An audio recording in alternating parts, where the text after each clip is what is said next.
Assalamualaikum teman-teman, selamat berjumpa dengan saya Abdurrahman di channel Abdurrahman ya.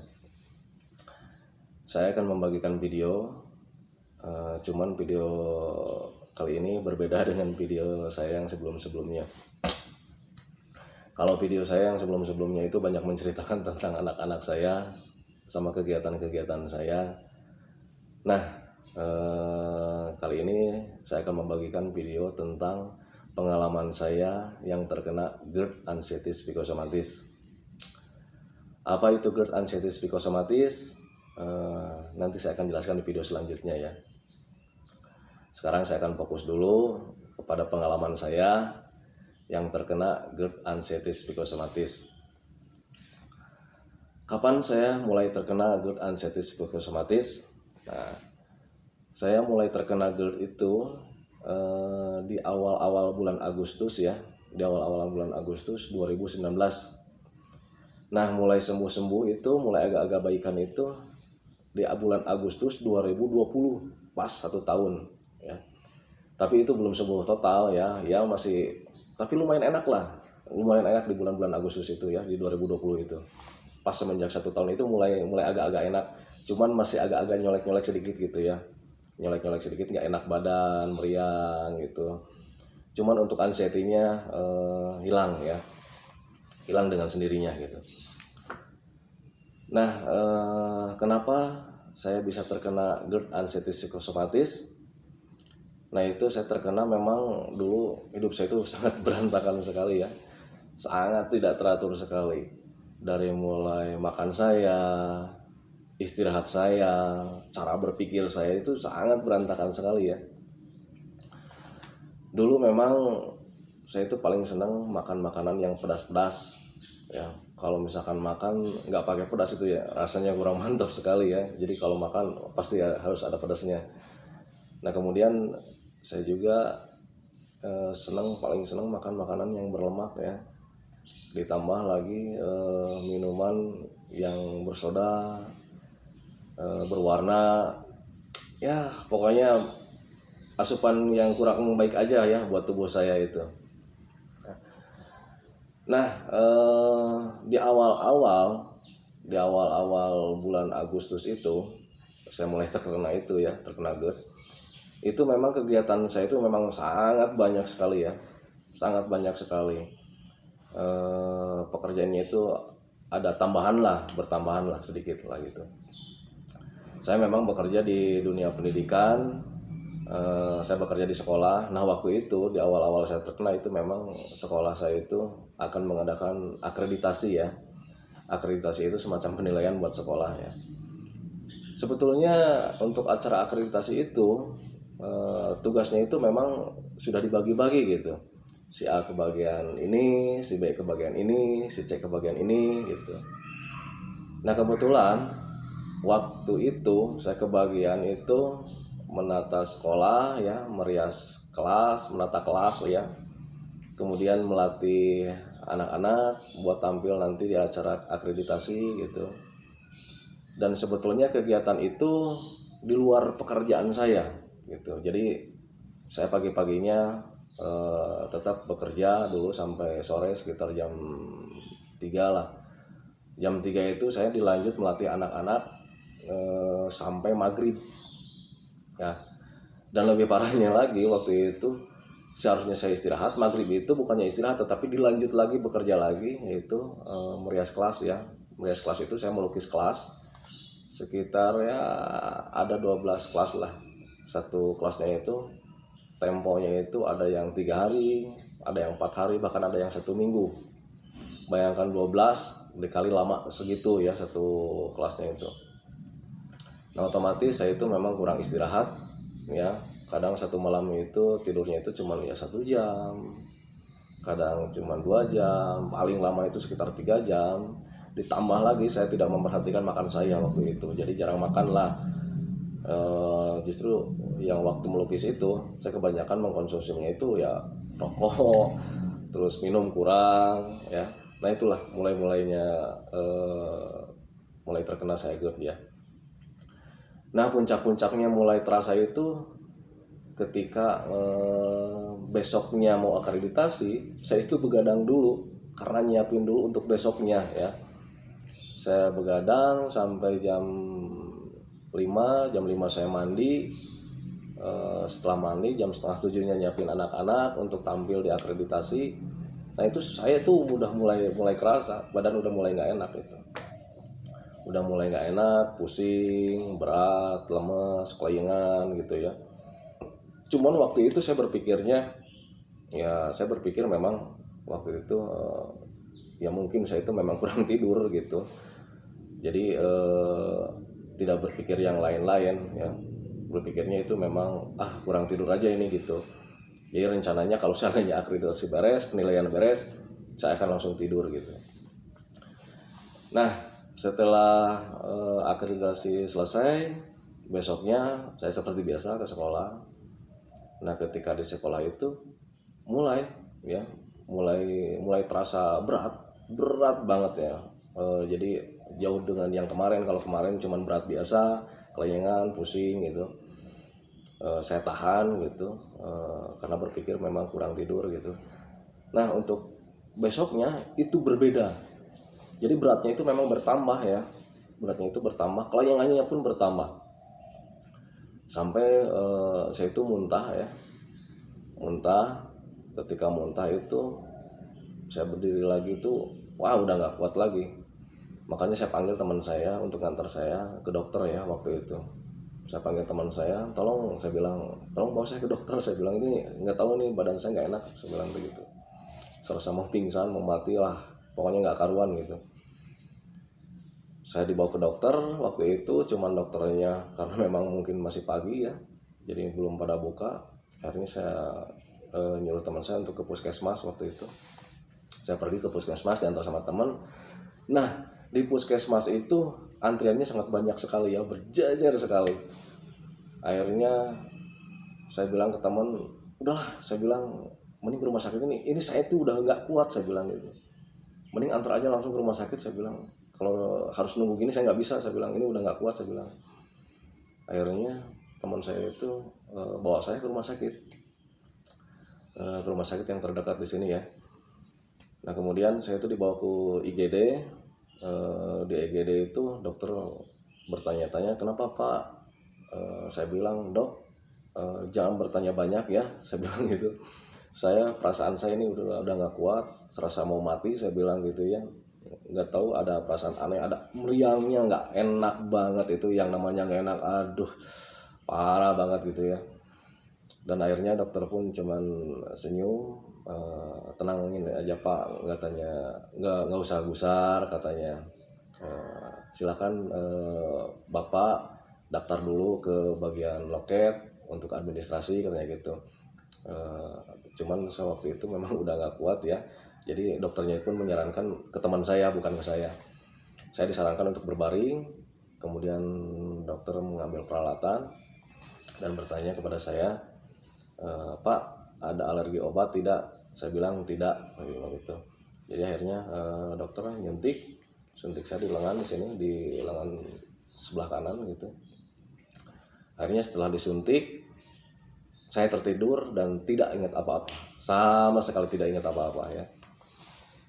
Selang beberapa waktu saya terbangun ya, nggak tahu 1 jam, nggak tahu 2 jam, itu saya udah nggak tahu waktu ya. Waktu itu saya terbangun, kemudian dokter menghampiri saya, kemudian bertanya, Pak, gimana sekarang, udah mulai baikan? Saya bilang, udah dok, saya udah baikan ya. Memang karena waktu itu setelah disuntik, setelah istirahat tidur nggak tahu 1 jam 2 jam, memang keadaan saya mulai membaik ya. Cuman lemesnya masih ada gitu. Dikarenakan saya tidak apa-apa, kata dokter itu, saya disuruh pulang. Nah, waktu itu saya pulang ke rumah. Di rumah saya istirahat, tidur setelah minum obat ya. Besoknya saya ke sekolah lagi ya. Di sekolah itu jadi lagi ya, mulai nggak enak lagi, kelayangan, lemas gitu. Kalau pulang dari rumah sakit, kelayangan sudah nggak ada, tinggal lemesnya aja. Nah, ketika ke sekolah lagi besoknya, kelayangan lagi ya, badan nggak enak, pusing. Cuman sewaktu itu saya paksakan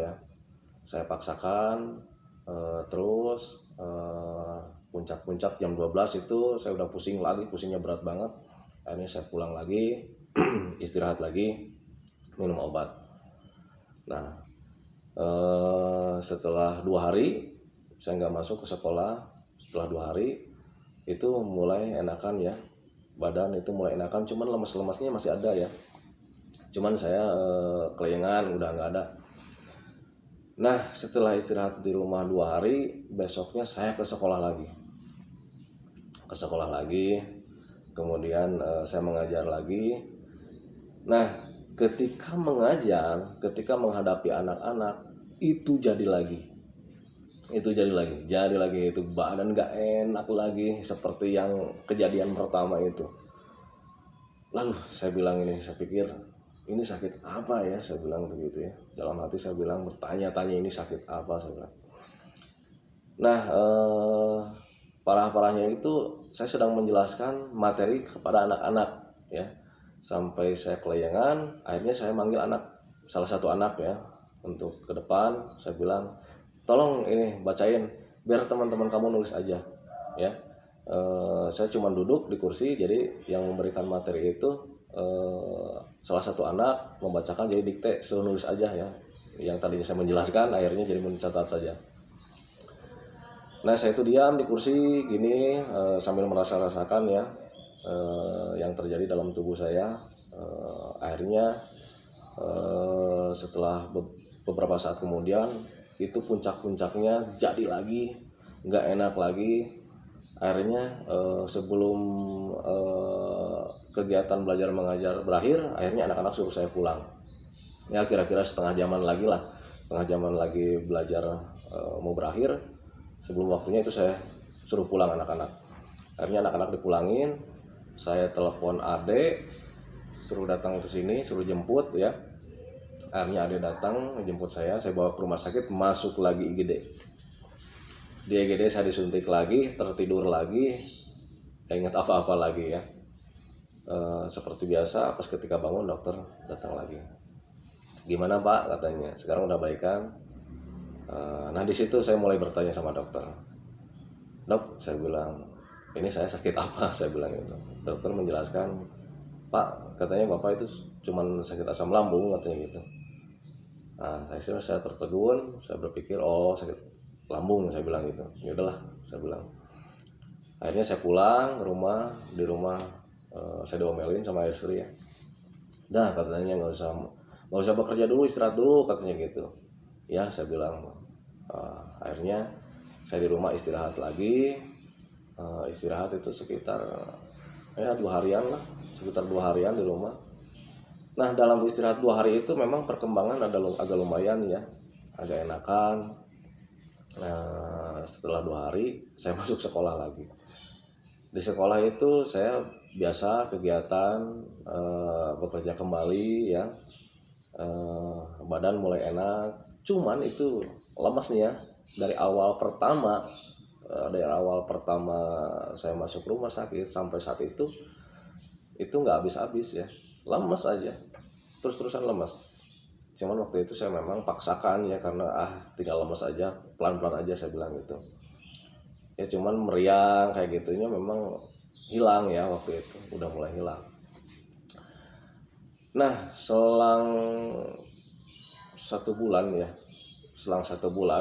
itu kumat lagi.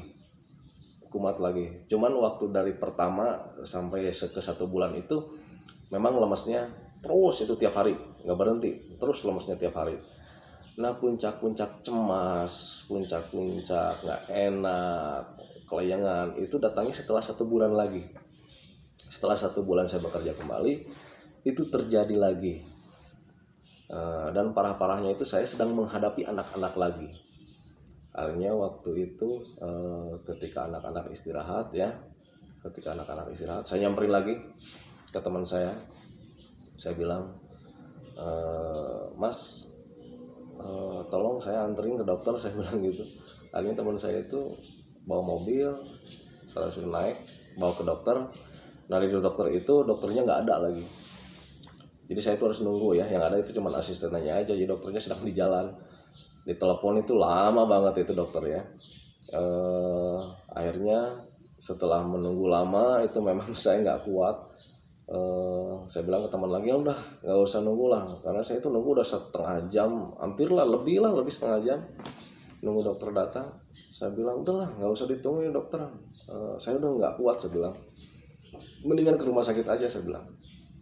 Akhirnya saya pergi lagi ke rumah sakit yang dulu ya, yang sama. Akhirnya di sana saya disuntik lagi, setelah disuntik tiduran lagi. Nah baru di situ teman saya itu manggil ibu saya, ya, istri saya ada datang ke rumah sakit. Nah setelah pulang dari rumah sakit,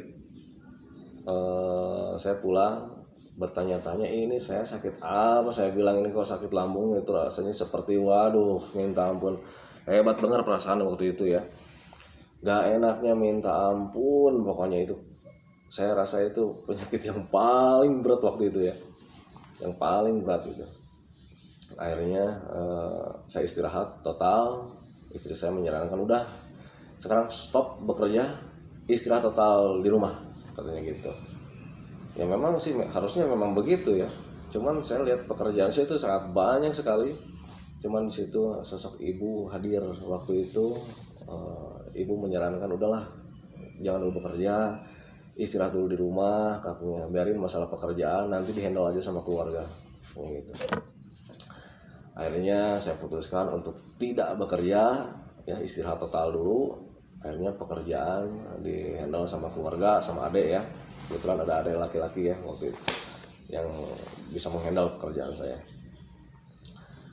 Nah setelah istirahat di rumah 1 bulan, total ya 1 bulan, jadi menginjak ke 4 bulan, 3 bulan, saya lupa lagi ya, sekitar ke yang menginjak ke 3 bulan ke 4 bulannya itu hilang lagi ya. Saya mulai baikan lagi, tetapi lemesnya tetap ada. Dari awal sampai hari itu lemesnya masih tetap ada, cuman yang lain-lainnya udah mulai hilang ya. Saya masuk lagi ke sekolah, karena saya nggak enak ya. Waktu itu saya udah istirahat sekitar ya beberapa minggu lah gitu. Jadi saya mulai nggak enak, saya harus bekerja lagi. Saya bilang saya datang lagi ke sekolah.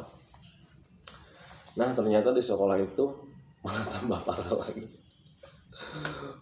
parah lagi. Di sekolah itu saya kumat lagi. Akhirnya baru aja masuk jadi lagi mulai perasaan nggak enak lagi. Akhirnya saya pulang ke rumah, lari ke rumah. Waktu itu cuman waktu itu diantar sama ibu saya, yang keempat kalinya kalau nggak salah itu diantar sama ibu ke rumah sakit, disuntik lagi, tidur lagi seperti biasa, lemas lagi ya. Wah mulai nggak karuan lagi. Nah di situ mulai cemas, ini penyakit saya, ini penyakit berbahaya, saya bilang itu. Karena waktu itu memang perasaan sepertinya mau mati itu benar-benar. Saya bertanya-tanya sama dokter itu, banyak pertanyaan saya sama dokter, dan dokternya itu sangat bagus ya. Saya banyak bertanya pun tetap dia jelaskan, dia cukup sabar menghadapi saya. Saya tanya ke dokter itu dari mulai keluhan saya. Akhirnya dokter menjelaskan, Pak, Bapak itu yang lain-lain tidak ada, katanya. Bapak itu cuma sakit lambung aja. Ya memang sakit lambung itu perasaannya memang begitu, katanya. Malah si dokter itu menyarankan saya untuk ke psikiater untuk menghilangkan cemas sama kelayangannya itu. Memang dia menyarankan saya untuk ke psikiater. Cuman saya nggak lakukan karena waktu itu saya bilang ke istri, saya bilang, Bu, ini dokter menyarankan saya ke psikiater. Ya udah ke psikiater aja, katanya gitu kali situ. Cuman saya menolak. Nah ini lu, saya bilang sama aja sama dokter. Saya itu bukan orang gila, saya bilang. Saya nggak stres, saya cuma sakit lambung aja, saya bilang gitu. Akhirnya saya nggak ke psikiater ya, saya di rumah aja. Nah ke 4 bulan, ke 5 bulan ya, itu nggak ada perbaikan sama sekali ya. Saya udah minum obat, minum apa dari dokter, tidak ada perbaikan, sama sekali tidak ada perbaikannya. Akhirnya saya ke istri bilang untuk mencari rumah sakit yang paling baik gitu. Nah waktu itu istri saya bertanya-tanya sama tetangga gitu ya, sama yang lain-lain untuk konsultasi rumah sakit yang paling baik di mana gitu. Mulai saya ke istri saya juga bilang gini, tolonglah cariin berapapun biayanya, berapapun harganya, akan saya keluarkan, yang penting saya sembuh, saya bilang gitu.